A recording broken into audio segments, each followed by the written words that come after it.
It's Monday morning in the world of Rugby League, and let's take a look back on what's happened in the past weekend here on the Monday morning wrap-up from Forty20, starting on Thursday.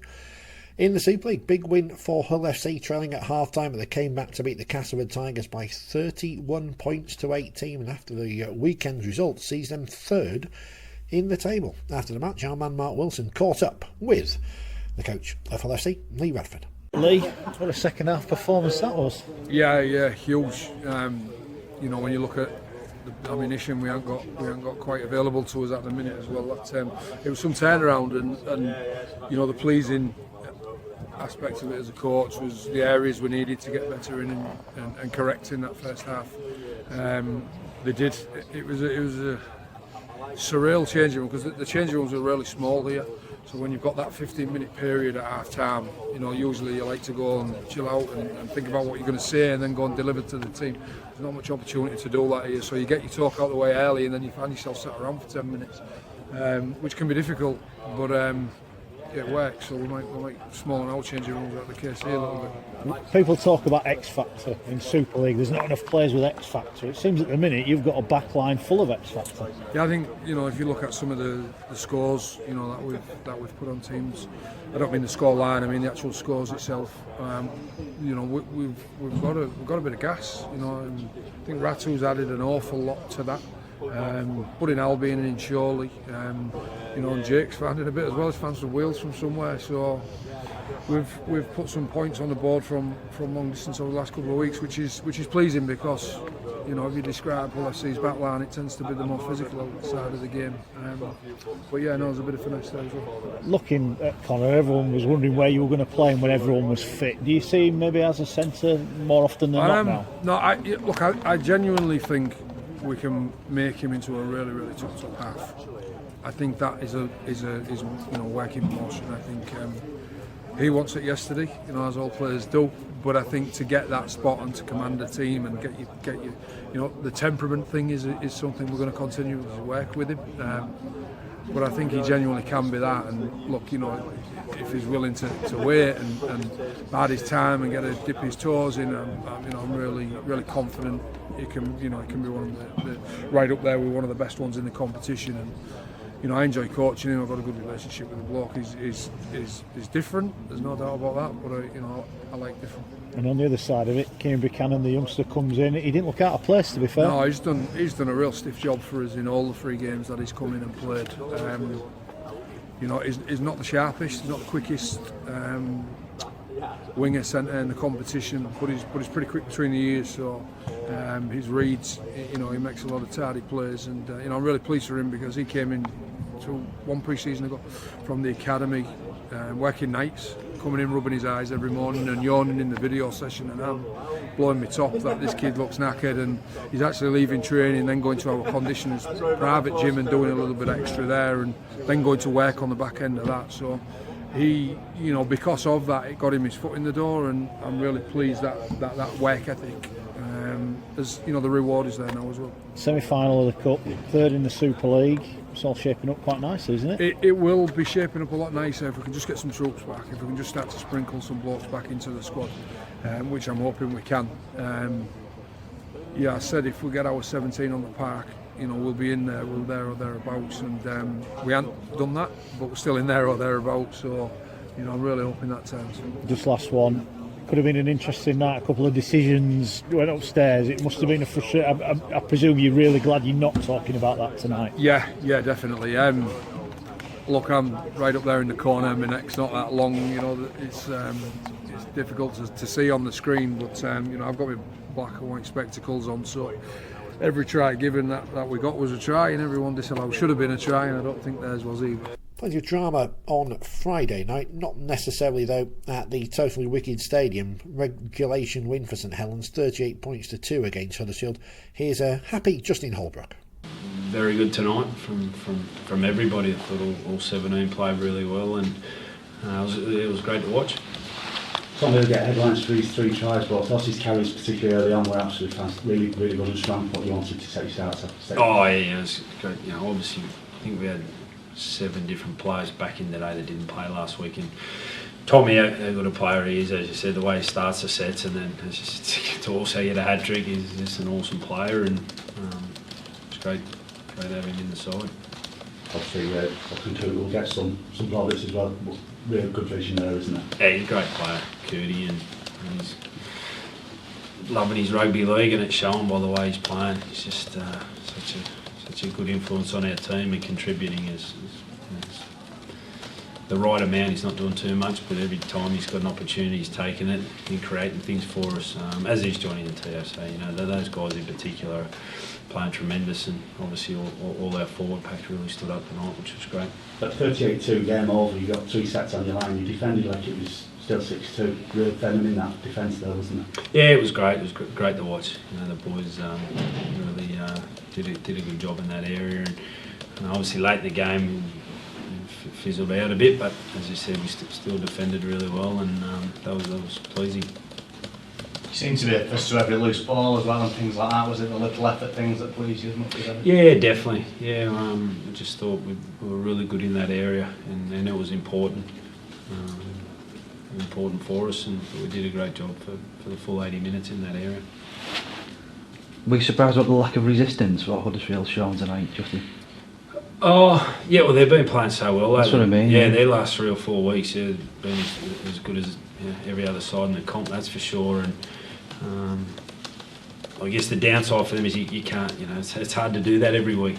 We couldn't do it last week, so you're not going to be able to do it. But they've done it for the last 3 or 4 weeks, so they won't be happy with how they performed tonight, but they'll be ready to bounce back. They're a good side. Nice landmark for Johnny, 100 tries, career tries.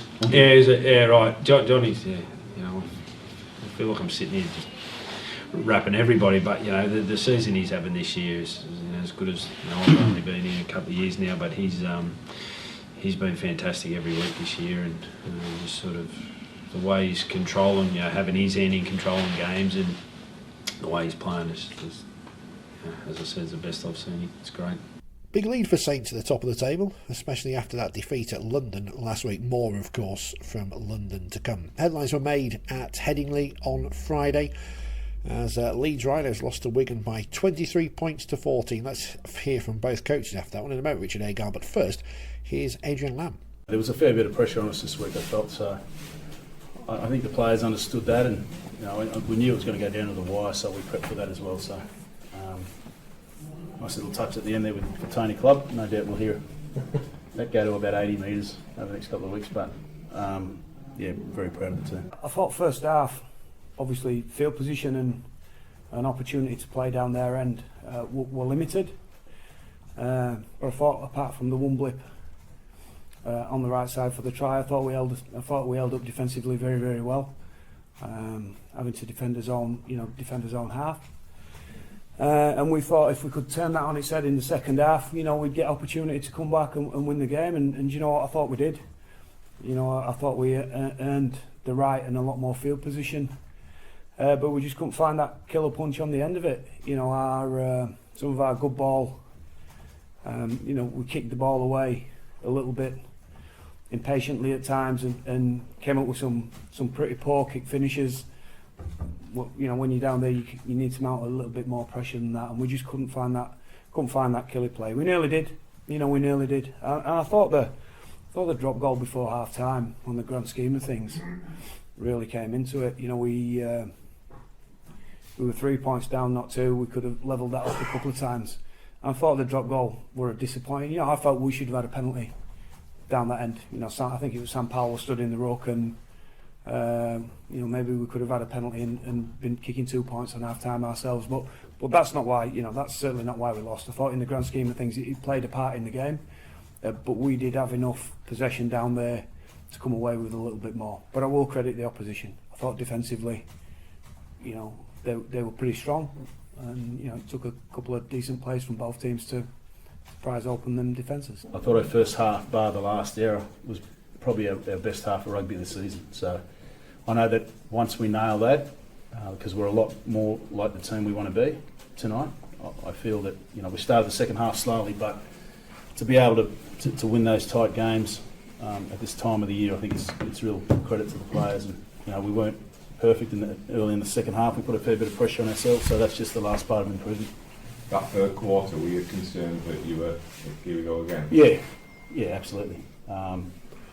But I've got trust in them. There's a lot of senior players there that have got more experience than anyone in the competition, I feel. So, it was probably our senior players that put us in that position, to be honest. But I felt that they also helped us get through that part. And we had set after set on our try line as well, and we just managed to, the two tries that Leeds scored they didn't sort of strip us down. They just fell over the line more or less. So, we can fix that. And a couple of young players in Partington and Morgan Smith, as you made the mark today. Yeah, I'm excited about them. I feel that they're going to be the players moving forward in the next year as part of the group. So, Partington scored tonight. So it was, he's always been on the fringe of playing in the team. He knows what he needs to do to get in the team every week. So I'm glad he's done that. Yeah. Chris Hankerson had a great game as well, and especially kicking. Didn't miss one. Yeah, look, I think making the decision for Sargentson to play fullback was more so that Hankinson could defend against Hurrell and kick goals, really. I know, Morgan should have been there somewhere, but with our misses last week, I felt that hurt us a little bit, so we needed a goal kicker in there, and he's a goal kicker, so. But he's probably our best one-on-one defender as well, so I knew that they were going to go to Hurrell a fair bit, which they did, and I thought he did a pretty good job. The last try, whatever it sort of says on the scoreboard, I can understand why we're trying to chip and chase out of his own 20, because we've got to get the other end and score. Maybe he should have gone to the screen and see him drop it. I suppose it hurts our for and against a bit, but I still look at that and think we had enough possession second half to come through and create more opportunities than what we probably did. But having said that, I probably look at the bigger picture, and 3 or 4 weeks ago when we talked about a starting point, polishing up our good ball attack probably wasn't the top of the list of priorities. So if we're talking about that's what we've got to work on moving forward, I think it's a real credit to the players that they're endeavouring to fix up what have been some of the difficult areas from this year. And again, I think defensively, we withstood a fair bit tonight. I'm not one to look at the ladder every week, otherwise I'd be bald, stressed. But I think we've talked about the group about just being in control of what we're in control of, which is our week-to-week performance. So whatever happens to the ladder, if we can just look after our own backyard, I'm sure the ladder will take care of itself in that regard. Do you feel much more relieved now, though, with 2 wins under your belt this week? Yeah, absolutely. It's been a tough week, to be honest. Short turnaround, Sunday to Friday, a little bit of drama midweek. Players injured, Hardacre, Flower, and still Joe Greenwood. So they're 3 representative players that didn't play tonight. And so bringing in a couple of young ones, it's always tough to go to Leeds and play Leeds even with your best team. So they're coming off the back of 2 wins, great wins, and we knew it was going to, like I said, go down the wire. So real good result for us. Stick with Leeds for a moment, because after the game it was announced that Kallum Watkins, their captain, would be leaving. Well, we knew that, but leaving soon. July the 1st, he'll be a Gold Coast Titan. And myself and Phil Kaplan spoke about it after the game, and then you'll hear the thoughts of Richard Agar. I wish him nothing but the best. I think he's earned the right to test himself in the best competition in the world. I think it'd be great for his confidence. It should be great for the England team as well. I'm sure Wayne Bennett's absolutely delighted that another top-line player is going to test themselves in the best league in the world. The interesting thing from a Leeds point of view is, does that now give them some salary cap money to use this year? Could they go out and sign somebody from July the 1st in a position that they believe could be strengthened? I mean, without challenging the spirit of Gary Schofield, who was here today, I know what he will say, and in fairness, on the TV coverage they pointed out as well, one of the failings for Leeds today, unfortunately, was their last tackle options, and a couple of the kicks from one of their half-backs. In fact, they only had one half-back for the majority of the second half when Liam Sutcliffe went off. Yes, I think that is an area now they'll look at. They have defensively moved on clearly from where they were 3 or 4 weeks ago. That's an area now that they can feel more satisfied that they're moving in the right direction. But yeah, last tackle plays still are an issue, or good ball as it's now called under the modern parlance. And yes, whether they need to change, it's going to be interesting next week, because obviously Lola here won't be here. Sutcliffe has taken a head knock, and he may not have enough time to play at St Helens next Friday. So yes, they are going to be in need of some greater direction out of half-back. Saints who battered Huddersfield 38-2 earlier tonight as well. That game seemed like it was over at half-time, which this one wasn't. Graham says Wigan's defence won the game. That's some very impressive young players out there as well. Obviously old heads, and you can say what you want about Sean O'Loughlin. He knows how to he knows how to manage a game. Manage a game, that's the... and you can also see why Leeds would have been interested in him before the season started, because I think you stick him in that Leeds team tonight, right options, you come out on the right side of the ledger. They're missing that kind of... It seems like when you say Kevin Singfield and Danny Maguire knew how to referee games, that you're being disrespectful to the rest of their games, but they were able to... They influenced games in a number of ways. and mainly with their skills. Yeah, of course. But you also need sort of... I think in rugby union they call it the dark arts. Or that might be just punching people in scrums, to be honest. Gripping something of somebody's that you shouldn't. Oh, back to Scully when he was on that programme on ITV once. Tim says, I bet Watkins won't play second row for Gold Coast. Something went wrong there. I don't know. I think he was seriously lacking in confidence, and one way of getting that back was tackling has always been a good part of his game, and I think just saying to him, go in the second row and work hard at the thing, something that you're really good at, is a way of getting your confidence back. So I think that did work, because it also allowed Harry Newman to cement his place in the team. And I think again tonight, although he couldn't catch Oliver Gildart on the outside, I thought Newman looked the most likely to get Leeds into an attacking position. Alex said his mum would be better than some of the players in the Leeds side today. Give her a go. Well, there's room on the salary cap. Yeah. It's great knowing it for the... Get Kevin Sinfield's number and say the mum's available. The good ladies and gentlemen, the Rugby League press who've got papers to fill on Monday can now fill it full of transfer speculation of players who may or may not be coming to Leeds, which they do anyway, in fairness. But there are obvious halfbacks out there who might be coming up out of contract at the end of the season at clubs who may or may not be tempted by cash. I mean, I don't know, I'm just speculating. He's been great for us, he really has. Again, I'm fairly new to the coaching staff here, so I probably don't feel qualified to talk about Kallum's contribution to this club. I can tell you as an opposing coach, the game's sort of played on splits and numbers now, and if it's middle of the field you have 5 defenders, or a bit wider 6 defenders. Kallum's a player that if you had 5 defenders and they had 3 attackers, you were still nervous. And sometimes Leeds would throw the ball to him and come up with miracle stuff. So he's, what he's done and achieved for Leeds will obviously go down in history. For us over the next couple of weeks, we know he'll be 100% and fully committed like he has been. Understood sort of early this morning, really. I think it's all come about really quickly. No, he'll do great. He'll do great. What are the emotions like in the dressing room, obviously, with news coming out after a defeat? How is everyone? How's that been? Emotions about the defeat, or? Well, I guess the defeat and Kallum as well. It come out about 5 minutes ago, so I think most guys are in shower. Kallum spoke to the guys, but I think the bulk of the emotion came around the fact that he decided he were going to seek a new challenge 2 weeks ago, is it? Something like that. So yeah, I think we got most of it out of the way, really, and I think everybody sort of knows that Kallum's been, I guess, speaking to other clubs in league and union. I think obviously if we're losing Kallum and it creates some space, then yeah, just what position we look to bring him in and who's available. I don't think there's any point bringing anybody in unless they're going to enhance and improve our team. So Saturday on Super League, and 2 shock results. Hull Kingston Rovers beating Warrington 16 points to 14, leaving them on 12 points, the same as Leeds. And then London won away in the south of France. Here's Danny Ward, and in a moment his counterpart from the south of France, Steve McNamara. The boys work pretty hard for each other. They've got a good bond, and they just had that must-win mentality today. That they just went out there and just absolutely worked socks off for each other.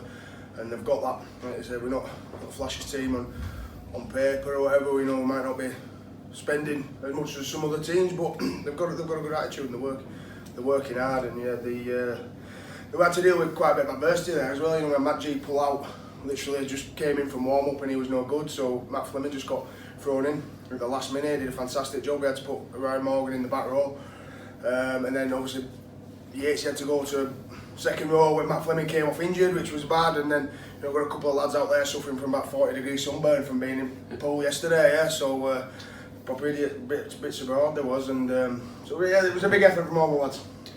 Did it surprise you, the result? No, not at all. Like I say, we go into every game confident that if we can perform well, we know we can compete with the teams, and if we perform well and we're on, we can get the 2 points. And so we came in real confident into the game on the back of a good win last week, and that's it. We're not getting carried away. It's just another win. We're still bottom of the table, but yeah, it puts us in good stead and keeps pressure on them teams above us.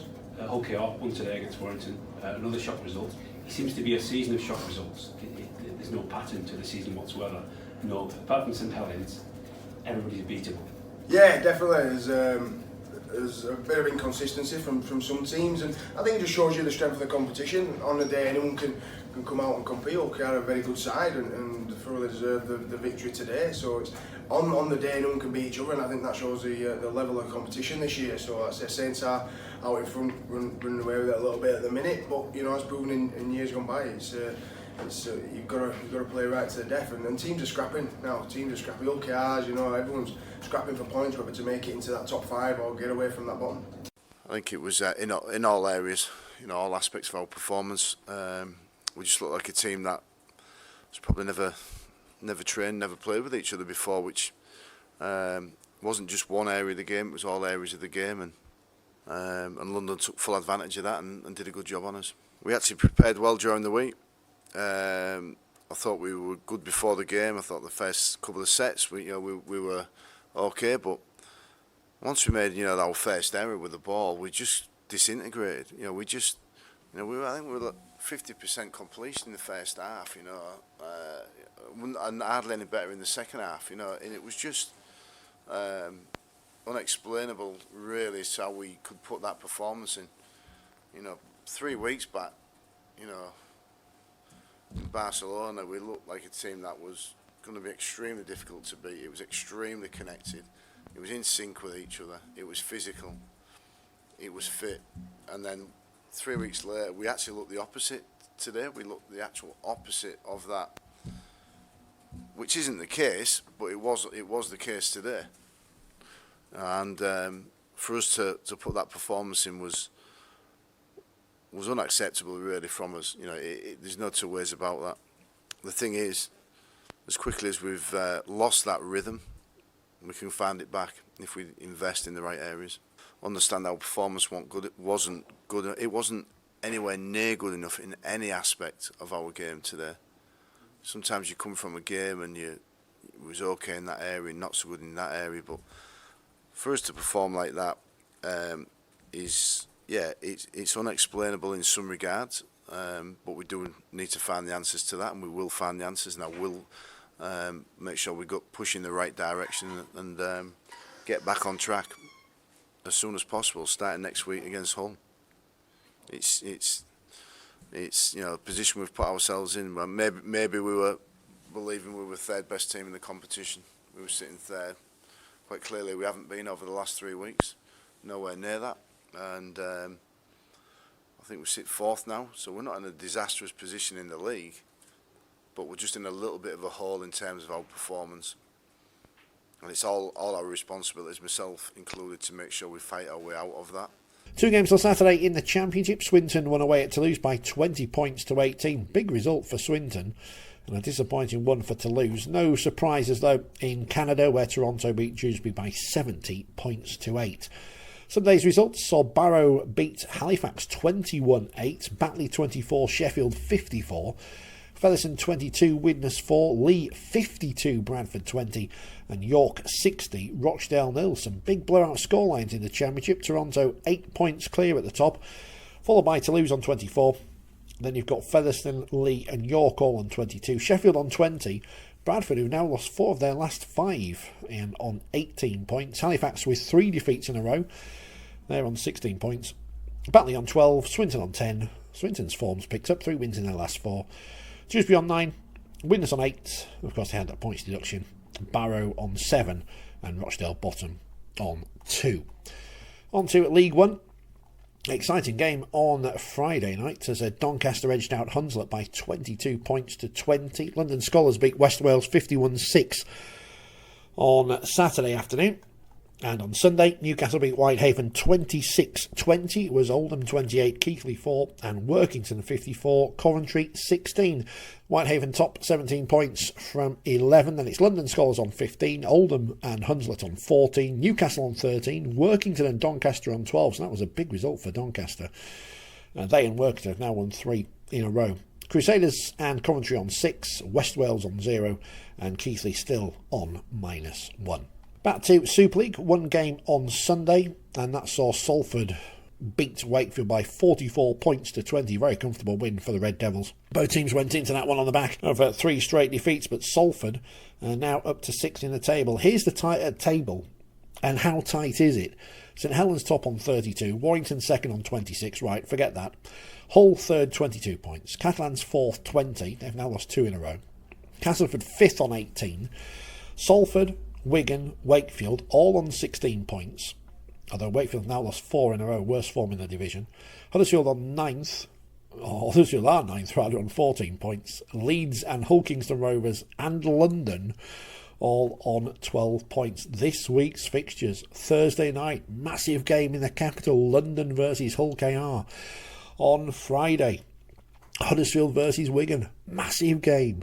Salford versus Castleford, massive game. St Helens versus Leeds, yeah, and it's a massive game. Warrington versus Wakefield, big game. Catalans versus Hull FC on Saturday, massive game. Big games all over the card in the Super League next weekend, and it's Women's Challenge Cup quarter-final weekend as well. We'll be back Monday night from 6 talking all the events in the world of Rugby League, and hopefully I've got my voice back by then as well. Don't forget to subscribe on YouTube and on our Facebook page, like it, follow us on Twitter at Forty20 Live, and all the other social media things you're supposed to do, which the young people will know, but the old people like us do not.